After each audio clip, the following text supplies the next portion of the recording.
Taurus, hello, Amanda here. Welcome to Unseen Hands Healing. This is going to be your shift reading for the month of May. So we're looking at the shape you're shifting out of this month, the shape you're shifting into, and what that shape shift looks and feels like. So before we get into cards here with Slow Holler Tarot, the image that came to me as I was sitting with your energy is kind of weird, but we'll go with it and hopefully it'll tie in with the reading. I got this image of what I think was a goose, and the goose had this stripe around its neck, and I was like, ooh, that goose, why am I drawn to the stripe around its neck? And then it's almost like the image zoomed in closer, and I realized it was actually a tracking device. I know, weird. And I saw it then sort of like this little light on it was like tracking the movements of the goose.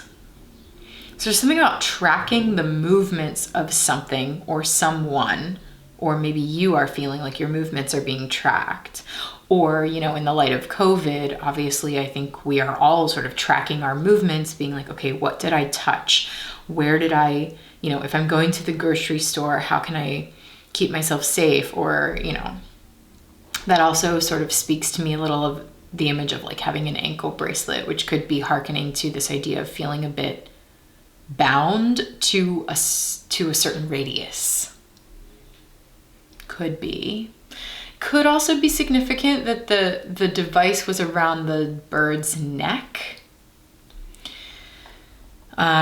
In terms of like the neck being a symbol for the throat, being a symbol for communication. Regardless, it felt like limiting. It felt like a limiting energy. So let's get into cards and see if we can interpret that image with the help from the cards. So first we're going to ask, what is the shape that Taurus is shifting out of in the month of May? What is the shape Taurus is shifting out of in the month of May? Already. The moon. You know, it's nice to be shifting out of the moon's energy, not gonna lie. This isn't the easiest energy to be in. You know, it's, as you can see, it's pretty intense. There's a lot of intensity to it. The moon specifically talks about pretty heavy emotional intensity. Interesting that we're seeing the new moon and the full moon. You know, this is Taurus season.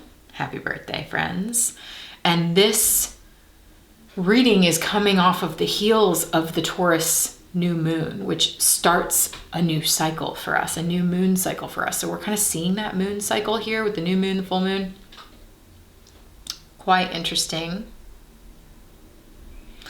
And it's like different. I'm actually seeing this sort of as a traffic light, and I'm seeing like where there was no illumination, right? Where the moon is dark, there's no light in the sky, there is no illumination, which is the energy of being in the moon. It can be this energy of like, I can't see what's going on. I can't see the way forward.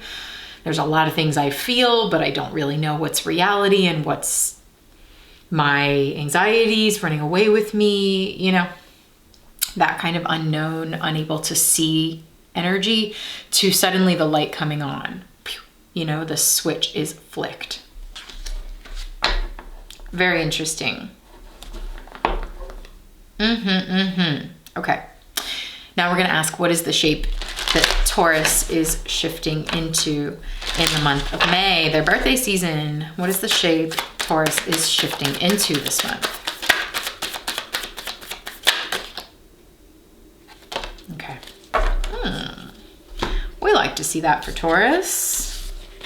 Okay, there's more moon energy here with the Eight of Cups, but it really feels like you're leaving something behind in favor of reciprocity and stability with the Six of Stones, which is very Taurus energy, earth energy. So the Eight of Vessels or the Eight of Cups, you can see that it's really similar to this moon energy. So it's like the illumination, it's like you're in the darkness of the moon so that you can have a more internal, emotional, intuitive experience with yourself, even though that can be a really difficult experience to live through, so that you can see properly some sort of emotional cycle, because again, I felt the cycle of the moon here, some sort of cycle that needs to end, because we're seeing the moon again in the Eight of Cups, and the eyes are open. Check it out. See that? We have the same energy of like the new moon and the full moon, black and white showing up here. Perhaps you are what is being illuminated for you is your own emotional cycles. Maybe you are suddenly seeing clearly some emotional patterns that you're realizing, oh, this is a cycle for me. That's kind of how I'm feeling, like, oh, this is a cycle for me. I go through these cycles every month or whatever it is. Could be linked to hormones, you know? And it's like, oh, interesting with the goose, with the tracking device. Maybe that's the movement. Maybe you're tracking these emotional movements, like with the moon phases, you know, if you are aligning them or not. But maybe you're tracking your cycles. Hormonal cycles, emotional cycles, maybe you're linking the two, maybe you're linking all of those with the moon cycle. Okay, I don't know, Taurus, but there's some sort of tracking of the cycles, and suddenly you're able to see your own emotional behavior very clearly. The Eight of Cups talks about leaving something behind. And that's what we're seeing here. It's like this rain is a shedding. It's a shedding, and it's almost like you're leaving these emotional energies dangling under the light of the moon. And it's like, I'm just gonna leave them hanging there. And I'm gonna walk away in favor of what looks to be simplicity with the Six of Stones. This is a lot, right? These energies, this is a lot. And look at, when you separate them, look at the difference in the quality of the image, the art on the cards. It's a completely different energy. I think this month, Taurus, maybe you're shifting out of this like really complicated emotional experience and like gnarly, you know, this is gnarly energy. Maybe you're disentangling yourself by being able to see the cycle clearly. The cycle is even shown here in the shadow of the sun. Interesting that here we have the sun, and in the other cards we have the moon. It's like you're shifting from the darkness of the moon to the light of the sun. And it's like your new model is keep it simple, stupid. You know, it's like your new motto is simplicity, is balance, is reciprocity. These stones placed, it's almost like it's showing me like a Zen garden, you know, like raking the sand, keeping it real simple, real balanced, real reciprocal. And this little tulip here blooming, again, one tulip, you know, it's just really simple. Interesting.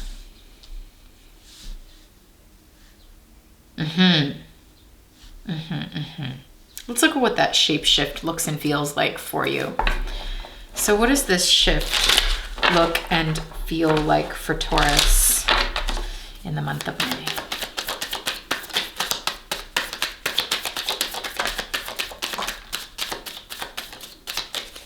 Okay.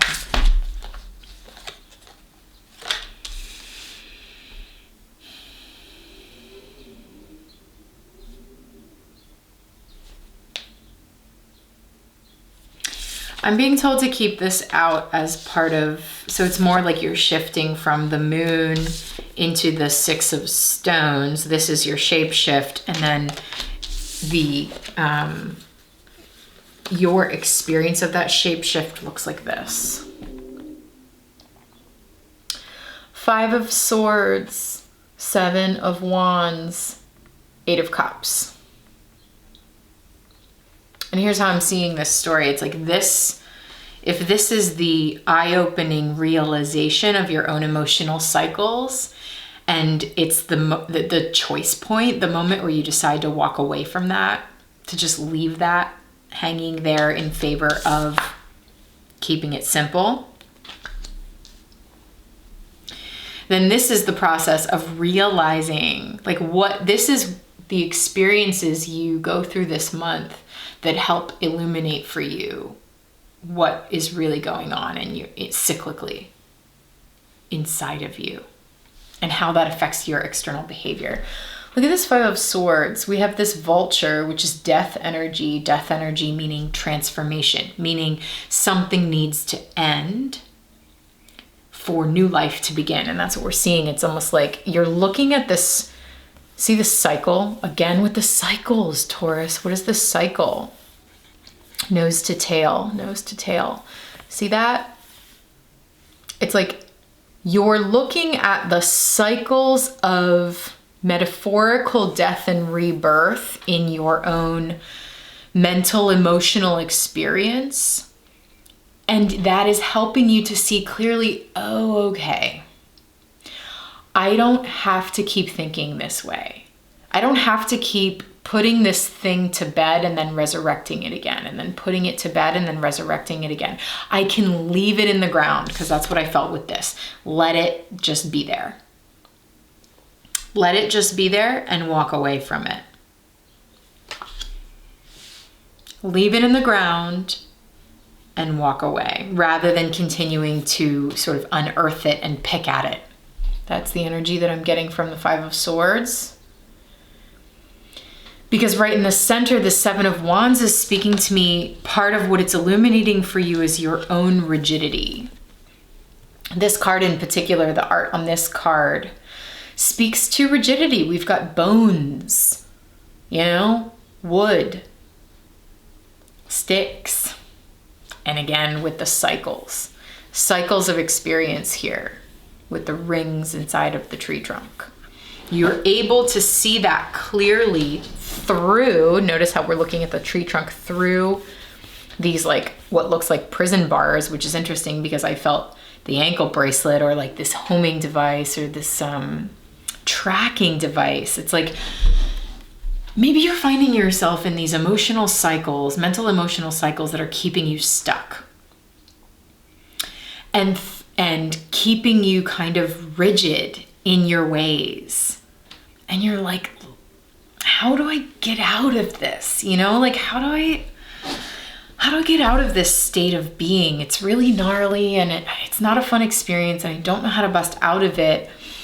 And maybe it's like by looking at your own rigidity and the ways that you put restrictions on yourself. I'm feeling Saturn energy big time here, okay? The ways that you like chastise yourself into restriction, or like the ways that you view the world from a very black and white perspective. Black and white. The ways that you view the world from a very black and white perspective that's actually like showing me you realizing, oh, this is a limited way of thinking. This is a rigidity within my own being that actually I would really like to soften. Like, what would happen if I softened that? And it's like whatever happens here, you get what you need. You see what you need to see, I think. The light switch turning on. You see what you need to see about this behavior that allows you to leave it behind. Eight of Cups, Eight of Vessels. Leaving behind an emotional, behavioral way of seeing things or going about the world in favor of a different motto. And that motto seems to be really in favor of balance. 6 talks about balance, reciprocity, equality, things coming into harmony. It's like, I want to be more in harmony with myself and my environment and the people and places and things around me. And it's interesting. In order to do that, it's like there's a simplicity that needs to happen, but there's also like notice how these stones seem to be placed very intentionally, but they've left an opening. They haven't fully closed the circle. It's almost like, whereas this is a very closed circle energy, very rigid, very like, this is how things are and this is what it is, defensive. This is defensiveness for sure. The balance comes, Taurus, when you're able to kind of open that up and leave space for something else to come in. Leave space for something else to be true. Leave space for softness, for discovery, for wiggle room. Yeah, this is about wiggle room.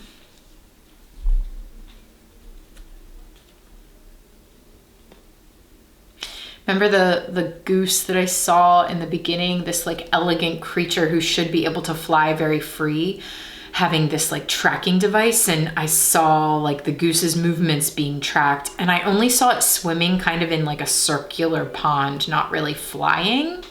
The movements that were being tracked were more just like swimming around, which is incredibly limiting for a goose who is like built to fly long distances. So there's something here about opening up a little bit, opening up your scope of movement. And listen, we're all going through COVID, okay? I'm not saying that suddenly, I'm not coming from a perspective of I should be able to move freely and my rights are being infringed upon. That is not the energy of this reading, at least from where I'm sitting, because I believe that we all need to prioritize public health as our number one goal here. And if that means staying in place, that means staying in place. But this reading is talking about, okay, yeah, we have to shelter in place. What other ways can you open yourself up? This isn't necessarily about physical rigidity. What if it's about emotional rigidity? You know, like what if it's about rigidity in your way of thinking, rigidity in the way you treat others, rigidity in your behavior, in your patterns, noticing your own patterns and breaking free of those patterns by just opening up the circle a little, widening up the circle, leaving an opening for something else or someone else to come in, or something new to enter your sphere. Fascinating reading here, Taurus. Really, really fascinating. Okay, before I leave you, my friend, we're going to get you a card from the Octaspaman podcast deck. And then I'm going to take this into an extended reading. So this is just the first half of this reading where we get a general idea of what it's talking about. I'm going to then unpack this a lot deeper with some clarifying cards, some oracle cards, and see if we can get more specific on like what exactly is this realization you're having? What is the cycle that you're perceiving? And how can you leave that behind? How can you open that up and bring a little more balance into your experience? So we're going to look at that in the extended reading. If you'd like to join me for that, click the link in the description box below and that'll take you over to Patreon, right? Patreon is a community I've created for folks who know they resonate with my work. Maybe you've been following me for some time and you'd like to go deeper. Patreon's the place to do it, and that's also where you can view this extended reading. So click the link in the description, head over there, read the full details on the homepage when you get there so you know how Patreon works, and then you will receive your extended reading from me, okay? And there will also be a little preview of that extended reading at the end of this so that you can make sure it's resonating before you decide to join the community. All right, my friend, let's leave you with an Octaspaman little card of advice here for May. Last words. Okay, we got 2 for Taurus. Here we go with the cycles again. We got kill your ego. And do you believe in chance or luck? And we're seeing these folks spinning the wheel of fortune. I like this because, okay, kill your ego. Yeah, exactly. This is like cutting off the head, which is speaking to me of like mental thoughts and processes. And look at all the eyes. See all the eyes on this head down here? It's like there's some sort of experience here that is opening your eyes kind of to your own mental emotional patterns. And listen, that can be a bit of a blow to the ego. That experience of seeing your crap laid out clearly can be like, oof, you know, like, oh gosh, that's an ugly behavior of mine. Or like, whoa, that's a gnarly way of thinking that I've been sitting in. I didn't realize, you know, it's like, it's kind of like that, but that's okay. That part of self-awareness is just part of the process. So like there's gentleness in this process of killing the ego, which is interesting because I mentioned cycles of death, right? It's like kill that rigidity and let it lie and leave that emotional cycle behind.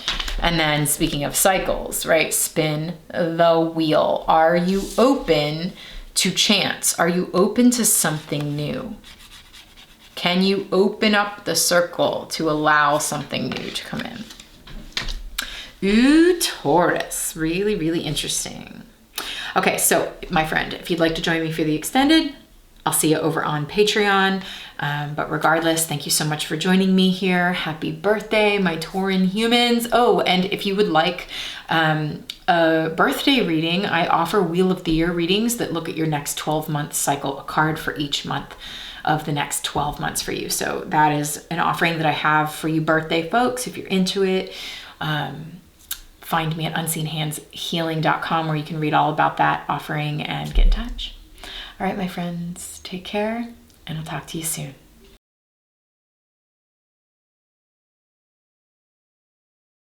So I think there's a need to realize that perhaps there's more stability, lightness, and openness available to you than you think. Perhaps you are less limited than you think you are. Because again, the devil talks about liberation. Liberation from fear energy that we believe to be true. Again, going back to this example of sleeping in the woods at night, you hear a sound and your brain convinces you it's a wolf. You know? You just know it. And there's something in you that like seizes up and gets tight, rigid, okay? This physical experience of fear and anxiety and tightness because you've convinced yourself that there is a wolf scoping out your campsite. Is that true? No. It's a fear that you believe to be true, and it completely limits the scope of your experience, particularly limiting your relaxation and your joy.